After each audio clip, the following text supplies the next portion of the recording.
4개월 동안 연구를 마치고 왔는데 이렇게 또 보고도 하고 해야 되지 않겠습니까? 그래서 오늘 그래서 겸해서 또 하나님의 말씀을 좀 묵상해 보려고 합니다. 교회 부흥을 이야기하면 좀 거부 반응을 보이는 분들도 있어요.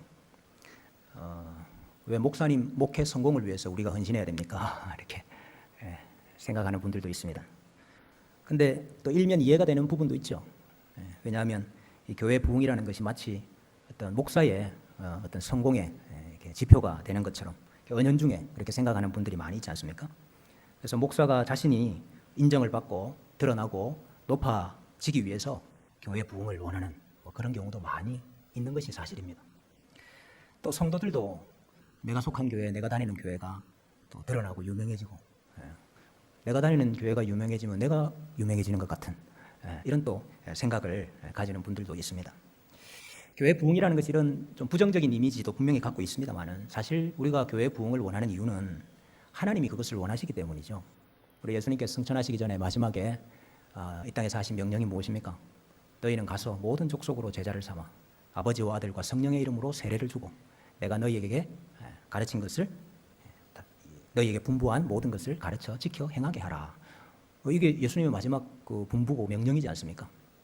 그러니까 우리가 온 땅으로 예수 그리스도를 증거함으로 예수님의 제자들을 삼아내는 것, 다시 말하면 교회가 확장되고 부흥되는 것, 이것을 예수님께서 우리에게 명령하시고 가신 것이거든요. 그래서 우리가 그 명령 때문에 교회 부흥을 원하는 거죠.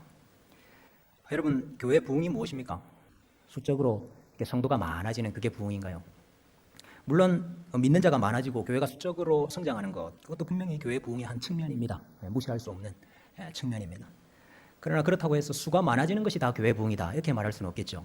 예수님이 1년차 사역에 가실 때 12명, 2년차 사역에 가실 때 24명, 3년차 사역에 가실 때 48명 그래 됐습니까? 수적으로 많아지는 게 꼭 교회 부흥이다 이렇게 말하기는 어렵습니다. 예수님 주위에 얼마나 많은 무리들이 따랐습니까? 얼마나 많은 사람들이 같이 다녔습니까? 근데 그들을 통해서 교회가 부흥하는 거 아니었거든요. 또 어떤 분은 부흥은 사람이 변화되는 거다 그렇게 이야기를 하세요. 죄인이 변해서 하나님 백성 되는 거, 이게 부흥 아니냐 그렇게 말씀하세요. 맞습니다. 그것을 부흥이라 그렇게 말할 수 있을 겁니다. 어쨌든 여러분, 하나님이 원하는 방식대로 교회가 성장하고 성숙하고 변화되는 거, 그걸 우리가 부흥이라 이렇게 말할 수 있겠죠. 여러분, 부흥은 사람의 일이 아니고 하나님의 일입니다. 부흥을 이루시는 분은 하나님이세요. 사람의 마음을 바꾸시는 거, 그 사람을 바꾸시는 거, 변화시키는 거, 그것도 사람이 하는 일이 아니고 사실 성령 하나님께서 하시는 일이지 않습니까? 구원받는 백성들 불러 모으는 거, 그것도 삼위 하나님께서 협력하셔서 하시는 일이지 사람이 하는 일이라 말할 수 없거든요. 그래서 여러분, 교회 부흥이라는 것은 1차적으로 사람의 일이 아니고 하나님의 일이다. 우리가 이것을 고백을 해야 됩니다. 근데 오늘 우리가 같이 살펴보려고 하는 것은 그러니까 하나님이 이루시는데, 하나님이 교회 부흥, 하나님의 약속을 이루시는데 하나님이 무엇으로 그 일을 이루시는가 하는 거예요. 하나님이 무엇으로 그 일을 이루시는가, 어떤 방식으로 그 일을 이루시는가, 그것을 좀 오늘 살펴보려고 하는 것입니다. 여러분, 그것이 사도행전에 잘 나와요. 사도행전에. 여러분, 사도행전의 구조를 다 잘 아십니까? 사도행전은 크게 두 부분으로 나눠져 있죠. 1장부터 12장까지, 13장부터 28장까지 이렇게 두 부분으로 나눠져 있습니다. 근데 이 두 부분으로 나누어지는 기준이 있어요. 그게 우리 예수님께서 제자들에게 하신, 승천하시기 전에 하신 그 말씀이에요. 오직 성령이 너희에게 임하시면 너희가 권능을 받고 예루살렘과 온 유대와 사마리아와 땅끝까지 이르러 내 증인이 되리라. 요 말씀이 어떻게 성취되느냐 하는 걸 사도행전이 보여주는 거예요. 그래서 1장부터 12장까지는 예수님의 말씀이 예루살렘과 유대, 사마리아, 그리고 땅끝까지 가기 위한 도입부까지 이렇게 성취가 되는 이야기를 다루고 있습니다. 그리고 13장부터 28장까지는 이제 복음이 땅끝까지 전파되는 이야기를 담고 있는 거예요. 복음이 예루살렘과 온 유대와 사마리아까지 가는 데는 베드로가 핵심적인 역할을 합니다. 근데 복음이 땅끝까지 이르는 이 일에는 바울이 핵심적인 일을 하게 되죠. 그 사도행전이 이 구조가 아주 명백하게 나누어져 있어요. 그 첫 번째 1장부터 12장까지가 세 부분으로 나누어져 있거든요. 세 부분. 첫 번째 부분은 예루살렘, 두 번째 부분은 유다와 사마리아, 세 번째 부분은 이제 땅끝까지 갑니다 하는 것까지. 그 다음에 13장부터 28장도 세 부분으로 나눠져 있어요. 첫 번째는 바울의 1차 선교, 두 번째는 바울의 2차, 3차 선교, 세 번째는 바울의 로마 선교. 이렇게 아주 명확하게 구분이 되어 있어요. 근데 여러분, 그 각각을 구분하는 중요한 후렴구가 있습니다. 말씀에. 그 후렴구가 나오기 때문에 이게 지금 단락이 끊어지는구나. 그걸 우리가 알아요. 근데 여러분, 그 후렴구에서 교회가 어떻게 이렇게 성장하고 교회가 어떻게 이렇게 부흥하는가 하는 것을 분명하게 말씀을 하고 있어요. 하나님의 말씀이 점점 왕성하여 예루살렘에 있는 제자의 수가 심히 많아지고 하나님의 말씀이 왕성해졌다. 하나님의 말씀은 흥왕하여 더하더라. 하나님의 말씀이 흥왕하여 더하니까 교회가 성장하고 부흥하더라. 이와 같이 주의 말씀이 힘이 있어 흥왕하여 세력을 얻으니라. 주의 말씀이 세력을 얻으니까 교회가 부흥하더라. 바울이 그리스도에 관한 모든 것을 담대하게 거침없이 가르치더라. 이 말씀을 담대하게 거침없이 가르칠 때에 복음이 로마까지 전파되더라. 항상 이 사도행전에서 어떻게 교회 부흥이 일어나고 있느냐 하는 것을 하나님의 말씀과 연관해서 설명을 합니다.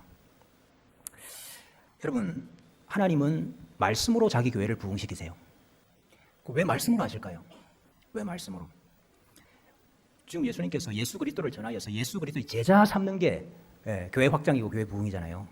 예수 그리스도를 전해야 되는데 여러분, 우리가 무엇으로 예수 그리스도를 전하느냐 말이죠. 예수님 지금 이 땅에 안 계시잖아요. 예수님 이미 승천하셨잖아요. 이 땅에 안 계신 이 예수님을 우리가 뭘로 전가합니까? 뭘로 전파합니까?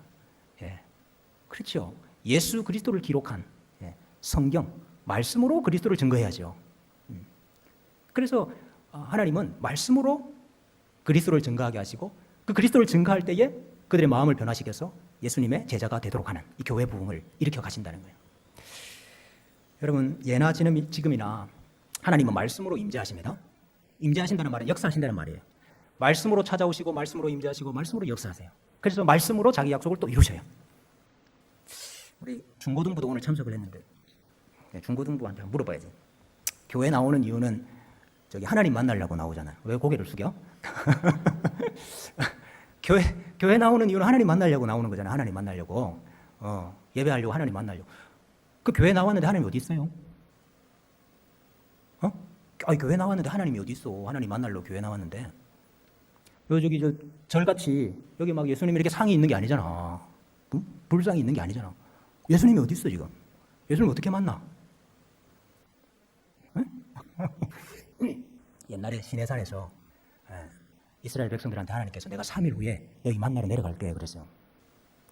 그래 백성들이 막 하나님 만난다고 막 자신을 성결하게 하고 막 목욕도 하고 막 준비를 했어. 그래서 3일째 되던 날에 하나님께서 찾아오셨어. 임재하셨어. 내려오셨어. 근데 막 그때 지진도 나고 빽빽한 구름으로 캄캄해지고 막 번개도 치고 나팔 소리도 울리고 그래 하나님이 그때 임재를 하셨거든. 임하셨거든. 하나님이 어떻게 임하셨어요? 막 옷자락을 막 구름같이 막 펼쳐가지고 뭐 이렇게 임하셨어? 나팔 소리가 점점 가까워지더니 어떻게? 하나님이 음성으로 대답하시더라. 하나님이 어떻게 나타나시느냐? 하나님이 어떻게 임하시느냐? 말씀으로, 음성으로 임하신다. 근데 그때 백성들이 우와 하나님의 음성 들으니까 너무 좋다. 아유 하나님 음성으로 만나니까 너무 좋다 그랬어요? 청년부는 다 아는 것처럼 앉아있는데 백성들이 와 좋아라 그랬어요? 아니지. 너무 무서워했어. 너무 무서워. 그리고 절대 우리한테 제발 좀 말씀하지 마세요. 우리가 죽을 것 같으니까 모세한테 말씀하세요. 모세한테 말씀하시면 우리가 모세한테 들을게요. 하나님 음성 듣길 두려워했어요. 그래 이제 모세가 다 듣고 모세가 백성들한테 하나님의 말씀을 들려줬어요. 하나님 지금 어떻게 임재하고 계세요? 하나님 지금 어떻게 자기 백성을 찾아오고 계세요? 말씀으로, 음성으로. 근데 모세가 그냥 이렇게 전달만 해준 게 아니고 그 말씀을 다 적었어. 모세가 하나님의 말씀을 다 적었어요. 그래서 모세도 적고 여호수아도 적고 다윗도 적고 사무엘도 적고 선지자들도 적고 하나님의 음성을 말씀을 다 기록을 했어. 그래서 여러분 구약시대에도 구약의 백성들이 어떻게 하나님 만났느냐 이 말이야. 우리는 막 구약시대는 무조건 다 환상을 보고 막 무조건 다 막 직접 계시를 듣고 이래야 되는 줄 알지만 구약시대 성도들도 하나님을 어떻게 만났냐? 성경 읽으면서 만났어요. 모세가 기록한 거 읽으면서 하나님을 만났다니까. 그래서 모세가 여호수아한테 뭐라고 이야기했습니까? 이 율법 책을 내 입에서 떠나지 말게 하라. 아니 하나님 만나고 하나님으로부터 지혜를 얻고 도움을 얻어야 이 백성 인도할 수 있는데 어떻게 하나님 만나느냐 이 말이야. 이 율법 책을 내 입에서 떠나지 말게 해라. 하나님의 음성을 기록한 책을 통해서 하나님이 찾아오시는 거라. 말씀하시는 거라. 임재하시는 거라. 다윗도 솔로몬한테 뭐라고 유언했습니까? 이 율법 책을 주야로 묵상해라. 그래야 하나님 만나니까. 구약의 모든 선지자들 메시아들이 다 기록을 했어요. 하나님의 음성을. 예수님이 오시고 예수님을 만났던 제자들, 그들이 예수님의 말씀과 예수님의 행적을 또 다 기록을 했어. 그래서 이 기록한 말씀이 완성이 됐어요. 그게 우리가 가지고 있는 성경이에요. 자, 다시 물어보자. 자, 교회 하나님 만나러 와. 하나님이 어떻게 여기 임하세요? 어떻게 우리를 찾아오세요? 어떻게? 말씀으로. 예배 중에 말씀이 언제 있어요? 청년부 예배 중에 말씀이 언제 있습니까? 제일 처음에. 언제? 시작할 때부터 나오잖아, 말씀이. 시작할 때부터 땡땡땡 하고. 그 다음에 오늘 뭐라 그랬어요? 온 회중을 회막문 앞에 모으라. 하나님께서 이것을 너희에게 하라고 하신 것이니 여호와의 영광이 너희에게 임하리라. 여러분, 그게 목사가 듣기 좋은 이야기 하는 게 아니고 하나님의 말씀을 선포하잖아요. 그 말씀이 지금 하나님께서 말씀으로 여러분들을 초청하는 거예요. 응? 그냥 의식적으로 목사가 그 이야기를 하는 게 아니고 지금 말씀으로 하나님께서 여러분을 초청하시는 거라고. 그 다음에 또 말씀이 언제 나와요? 성경 봉독하잖아요. 그죠? 성경 봉독. 성경에 무슨 여러 가지 설명을 붙여야 하나님의 말씀이 되는 게 아니고 그 말씀 자체가 하나님의 말씀이고 그 말씀 자체로 하나님이 임하시는 거예요. 그 여러분 성경 봉독은 그냥 목사가 틀리나 안 틀리나 잘 보자 이러고 들으면 되는 게 아니고 지금 하나님께서 이 말씀으로 나를 찾아오시는구나. 지금 하나님께서 이 말씀으로 지금 나에게 노크를 하시는구나. 그래 들어야 되는 거라. 그 말씀을 설교하죠. 그 설교가 하나님께서 오늘 여러분들을 찾아오시는 방법이에요. 그리고 제일 마지막에 또 하나님 말씀하셔. 제일 마지막에 뭐로? 축복의 선포로. 축복의 선포는 목사가 여러분들에게 좋은 말 해주는 시간이 아니에요. 복을 빌어주는 시간이 아니에요. 하나님께서 목사의 입을 통해서 하나님이 말씀하시는 시간이에요. 말씀으로 복을 주시는 시간이에요. 그 여러분 교회 나와서 어떻게 하나님 만나냐 이거예요. 말씀으로 만나는 거예요. 말씀으로. 뭐 이야기하려고 하다가 내가 이야기를 했지? 근데 여러분 그 모든 말씀의 핵심이 뭐예요? 그 모든 말씀의 주제가 뭐예요? 그리스도라. 그리스도. 그러니까 여러분 우리가 말씀을 읽고 말씀을 묵상하고 말씀을 연구함으로 그리스도를 깨닫는 거지. 그 그리스도를 깨달아야 뭐가 되니까? 뭐가 되니까? 예수님의 제자가 될 거 아니에요. 그래야 교회가 부흥할 거 아니에요. 교회가 성장할 거 아니에요. 하나님은 말씀으로 자기 교회를 부흥시키시는 거예요. 오늘 우리 오전에 열왕기상 1장 했는데 열왕기상 1장이 어떻게 예수님을 말합니까? 우리 청년부. 열왕기상 1장에서 어떻게 예수님을 증거하고 있어요? 하나님 나라의 위기가 왔을 때 하나님은 메시아를 선택하시고 메시아를 세우심으로 그 위기를 극복하시잖아요. 근데 하나님께서 세우신 메시아가 바로 예수님이잖아. 우리는 예수님께 복종하고 예수님을 인정하고 예수님께 순종할 때에 하나님 나라의 부흥에 기여하는 자가 된다 이거잖아요. 여러분 모든 성경이 그리스도에 대해서 말씀한다 이 말이에요. 그러니까 말씀이 왕성하고 말씀이 세력을 얻고 말씀이 흥왕할 때에 예수님의 제자들이 점점 많아지고 교회가 부흥하더라 하는 것입니다. 자, 첫째는 하나님은 말씀으로 자기 교회를 부흥시키시더라. 두 번째는 기도입니다. 기도. 여러분 사도행전에 교회가 부흥되는 이 시기마다 오로지 기도하기에 힘썼다 하는 말들이 많이 나와요. 그들이 사도의 가르침을 받아 서로 교제하며 떡을 떼며 오로지 기도하기를 힘쓰니라. 우리는 오로지 기도하는 일과 말씀 사역에 힘쓰리라. 교회에 여러 가지 문제가 일어났을 때 그 문제들에 사로잡혀가지고 그 문제들을 어떻게 행정적으로 처리할 거냐 거기에 집중한 것이 아니고 우리는 말씀 사역과 기도에 전무하리라. 그런 거예요. 직분자를 세울 때도 사도들 앞에 세우니 사도들이 기도하고 그들에게 안수하니라. 베드로가 이 아픈 사람들 낫게 하고 표적을 행할 때도 무릎을 꿇고 기도하고 그 일을 했어요. 베드로가 옥에 갇혔습니다. 사도들이 복음 전하다가 핍박을 당해서 옥에 갇혔어요. 그때 모든 교회들이 다 기도했다 그랬어요. 막상 감옥에 갇혀 있는 바울과 실라도 뭐 했습니까? 한밤중에 감옥에서 기도하고 찬양했다. 주를 섬겨 금식할 때에 주님을 섬기는 게 금식하고 기도 아니에요. 하나님은 기도로 교회를 부흥시킵니다. 왜요? 왜? 아까 교회 부흥은 사람의 일이 아니라 그랬잖아요. 교회를 부흥하게 하시는 분은 하나님이세요. 하나님이 자기 약속을 이루시고 하나님이 하나님의 나라를 왕성하게 하시는 것이거든요. 근데 우리에게 원하시는 게 하나 있어. 그건 하나님의 약속이기 때문에 하나님이 행하실 거예요. 근데 우리에게 원하시는 것이 하나 있어요. 그게 뭡니까? 그게 뭐예요? 믿음이에요. 믿음. 하나님이 우리에게 원하시는 건 믿음이에요. 무슨 믿음? 하나님이 하십니다 하는 믿음. 근데 하나님이 하십니다 하는 그 믿음의 가장 강력한 표가 뭐냐면 기도인 거예요. 기도는요, 다른 게 아니고 내가 할 수 없고 우리가 할 수 없고 사람이 할 수 없고 하나님이 하십니다. 이걸 인정하고 고백하는 게 기도거든. 그래서 하나님은 우리 믿음을 보기를 원하시는 거예요. 하나님이 이루어 주실 거지만 우리의 믿음을 보기를 원하시는 거예요. 그래서 기도하는 자를 통해서 하나님이 자기 약속을 이루시는 거예요. 사도들에게 성령이 너희에게 임하신다고 약속했잖아요. 에? 내가 올라가면은 성령이 너희들에게 임할 거라고 약속했잖아요. 뭐 예수님께서 약속하셨으니까 우리가 어떻게 하든지 어쨌든 성령님께서는 오시는 거 아니냐 그래가지고 나자빠져 있었어요? 그들이 모여서 오로지 기도한 거예요. 기도를 말라고 해요. 하나님이 약속하셨는데 하나님이 주실 건데. 근데 하나님은 우리의 믿음을 원해요. 그 믿음 무슨 믿음? 하나님이 하십니다. 하나님이 주십니다. 하나님이 약속하신 것을 하나님이 이루십니다 하는 믿음을 원하시는 거예요. 그 믿음이 우리의 기도인 거야. 그래서 하나님은 기도하는 교회를 부흥시킵니다. 기도가 약해진 교회는 하나님의 이루심이 늦어집니다. 거기는 인간의 노력이 가득해지고 인간의 관계가 가득해지고 인간의 수단과 방법이 부각이 되고 결국은 사람 냄새가 나는 교회가 되네요. 교회를 섬기는 가장 핵심적인 방법이 뭐냐? 기도입니다. 기도.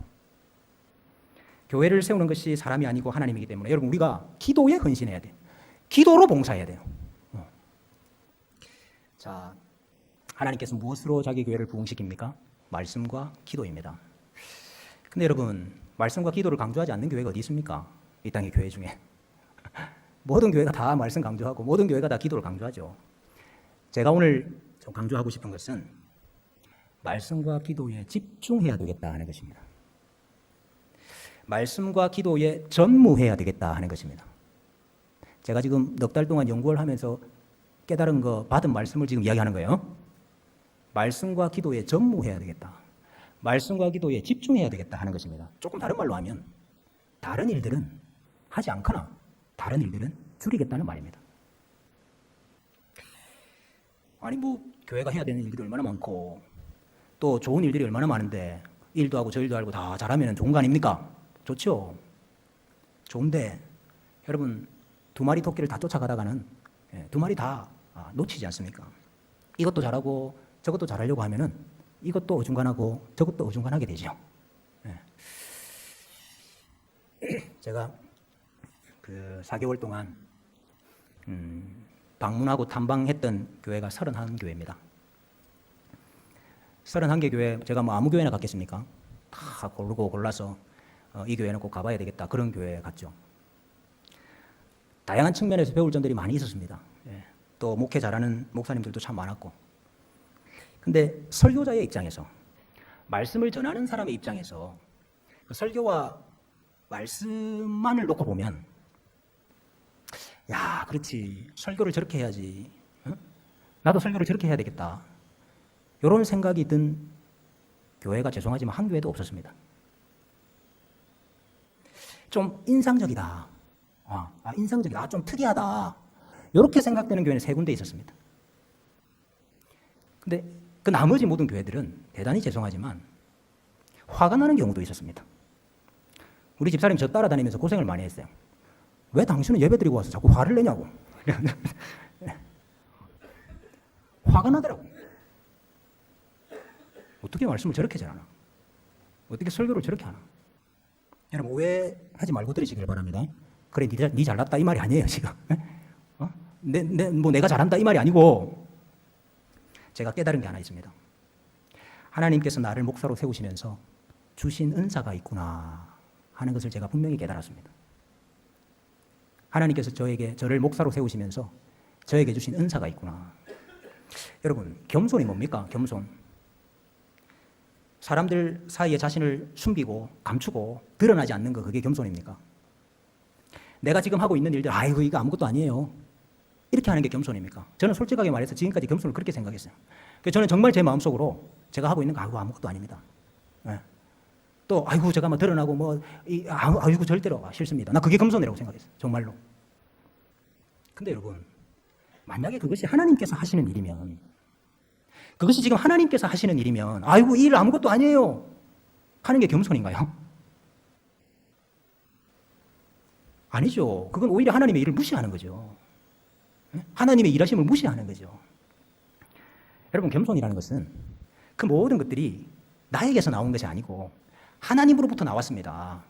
하나님이 주신 것입니다. 그러니까 하나님의 것이라고 고백하는 그게 겸손이죠. 내가 드러나는 것이 아니고 나를 통하여서 행하시는 하나님의 일이 드러나야지. 그렇죠? 그게 겸손이잖아요. 물론 제가 아무것도 아니고 사실 또 불충한 도구일 뿐이죠. 그럼에도 불구하고 하나님께서 특별한 은사를 주셔서 그 은사를 통해서 하나님의 말씀을 전파하게 하신다. 그래서 제가 마음을 좀 바꿔먹기로 했습니다. 하나님께서 저에게 주신 은사를 최대한 활용하고 사용하여서 하나님의 말씀이 흥왕하게 해야 되겠다. 하나님의 말씀이 흥왕하고 하나님의 말씀이 세력을 얻게 해야 되겠다라고 제가 마음을 바꿔먹었습니다. 구체적으로 우리 교회 안에서 이제 어떻게 이 일들을 만들어갈 것인가, 적용할 것인가 하는 것은 또 우리가 당회 장로님들과 이렇게 또 의견을 모으고 뜻을 모아야 되겠습니다만은 어쨌든 나아가는 방향, 핵심을 제가 말씀을 드리는 거예요. 우리가 늘 하던 거니까 이것은 당연히 하는 거다. 그런 거 안 하려고 이제. 분명한 목적을 가지고 말씀 아니면 기도, 아니면 말씀과 기도, 이거 아니면 모든 것을 다시 제가 생각해 보려고 생각합니다. 여러분, 말씀과 기도에 집중하겠다는 것은 그냥 말씀 많이 읽고 말씀 많이 듣고 무조건 말씀하고 무조건 기도 많이 하고 그걸 이야기하는 게 아니에요. 그게 목표가 아닙니다. 여러분, 하나님의 나라는 말에 있지 않고 능력에 있다고 했어요. 여러분, 말씀과 기도로 먼저는 자기 자신이 바뀌는 능력이 드러나야죠. 여러분, 교회 부흥이라는 게 사람이 바뀌는 거거든요. 죄인이었던 사람이 하나님의 백성답게 거룩한 자로 바뀌는 게 교회 부흥 아닙니까? 말씀과 기도 그냥 많이 하는 거, 그게 목적이 아니고 말씀과 기도로 먼저 그 말씀과 기도가 능력이 있어서 내 자신을 바꾸는 거, 우리 가정을 바꾸는 거, 그게 목적 아니겠습니까? 나이가 40이 되면은 불혹이라고 그러잖아요. 불혹. 그래서 어떤 말을 들어도 유혹을 받지 않는다, 흔들리지 않는다. 좋게 말하면 그런 거고, 나쁘게 말하면 뭐죠? 어떤 말을 들어도 지 고집대로 한다, 그런 뜻이잖아요. 잘 안 바뀌어요. 수십 년 예수 믿고 수십 년 말씀 듣고 수십 년 기도했다고 말하는데 우리가 잘 안 바뀌어요, 사실. 우리 생각이 안 바뀌고 가치관이 안 바뀌고 삶의 중점이 가치관이 안 바뀌니까 그냥 우리가 늘 그냥 말씀 읽고 성경 보고 기도하고 이런 거 그냥 우리 종교 생활에 머물러 있는 거지, 이게 내 삶을 바꾸지 못하고 내 인격을 바꾸지를 못하고 우리 인생을 바꾸지를 못하고 있는 것이 지금 현실 아니겠어요?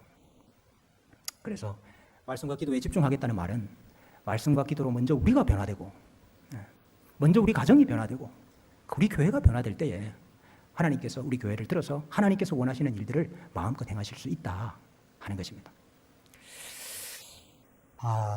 여러분, 그 기독교나 교회가 한 나라의 제도나 또 사회 경제 또 국민의 여러 삶에 강력한 영향을 미치던 시대가 있었습니다. 그것을 우리는 기독교 시대라 그렇게 말합니다. 근데 기독교 후기 시대가 있어요. 기독교 후기 시대는 그렇게 강력한 영향을 미치던 이 기독교가 점점 힘을 잃어버리고 영향력을 상실하고 교회가 주변으로 밀려나고 또 믿는 자들이 소수가 되고 또 다원주의 사회에서 우리의 신앙, 우리의 가치가 공격받는, 이게 기독교 후기 시대라 그렇게 말할 수 있습니다. 유럽은 18세기에 시민혁명이 일어나면서 이 정치와 종교가 분리가 되었습니다. 경제는 온통 시장 논리에 의해서만 움직여지고 사회 전반에 있어서 기독교적인 가치관을 떠나게 됩니다. 미국은 건국 이후에 1600년대까지 200년 동안 기독교 시대를 누렸습니다. 근데 포스트 모더니즘의 영향으로 급속하게 기독교 후기 시대가 되었습니다. 그 시발점이 된 것이 1962년에 이 공립학교에서 주기도문 암송하지 말라, 주기도문 암송을 금지한 것이 시발점이 됐습니다. 한국은 원래 기독교 국가가 아니죠. 한국은 세속 국가입니다. 그렇기 때문에 서구와 같은 기독교 시대가 있었다고 말하기는 어렵습니다. 그러나 참 하나님께서 은혜를 주셔서 우리 한국 땅에는 한국 교회가 아주 유례가 없을 정도로 급속하게 성장하고 부흥이 일어났죠. 그래서 학자들은 유사 기독교 시대라 그럽니다. 우리 믿음의 선진들은 다 유사 기독교 시대를 사셨어요. 어느 정도 기독교인이 인정받고 어느 정도 기독교가 힘이 있고 그런 시대를 사셨어요. 그러나 여러분, 우리 한국은 2000년대를 지나면서 세속화와 여러 가지 이유로 급속하게 기독교 후기 시대로 넘어갔습니다. 유럽은 1400년 동안 기독교 시대였고 미국은 200년 동안 기독교 시대였어요. 그러니까 기독교 후기 시대로 넘어가는데 유럽은 1400년, 미국은 200년 걸렸는데 우리는 100년이 채 걸리지 않았습니다. 우리 중고등부나 우리 청년부나 우리 믿음의 다음 세대들이 살아야 되는 환경은 우리 어르신들이 살았던 환경과는 전혀 다른 환경입니다. 기독교가 힘을 잃고 주변으로 밀려나고 또 무시를 당하는 이런 상황 가운데서 이들이 신앙을 지키고 믿음 생활하고 교회를 부흥시켜야 되는 거예요. 그래서 여러분, 우리 다음 세대 한 사람 한 사람이 얼마나 귀합니까? 가뜩이나 사람이 없는데 이 한 사람 한 사람이 얼마나 귀하냐 이 말이에요. 그리고 이 한 사람 한 사람을 정말 제대로 성경을 가르치고 제대로 예수 그리스도를 증거해가지고 한 사람 한 사람을 예수 그리스도의 제자로 삼아야 되는 일이 여러분 우리 주님의 교회에 주신 사명 같지 않습니까?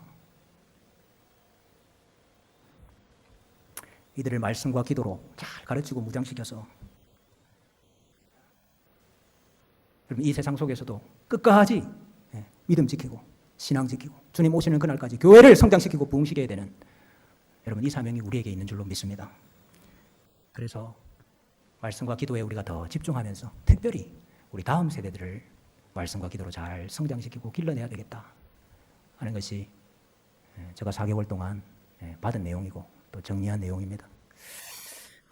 말씀과 기도로 새롭게 부흥하는 우리 주님의 교회가 되면 좋겠습니다. 이 일에 목사든 장로든 집사든 권사든 우리 모든 성도 한 사람 한 사람이 새로운 마음으로 새 뜻으로 협력하셔서 마지막 때에 하나님의 부흥을 보고야만은 우리 주님의 교회가 되었으면 좋겠습니다.